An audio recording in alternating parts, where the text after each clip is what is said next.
गोटे कार्तिक पूर्णिमा गोटे पुण्यर दिन आ बुणाकार मान तो सब संस्कृति प्रेमी सब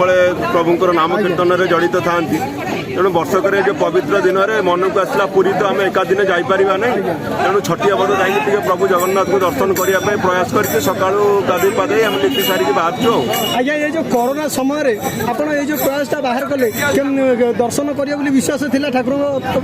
ठाकुर को दर्शन करने सौभाग्य मिलू बा न मिलू तेणु कोरोना तो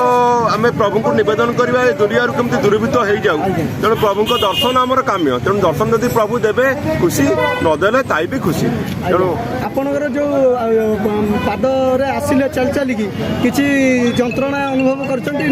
ठाकुर प्रभु को दर्शन करने ये जंत्रणा कौन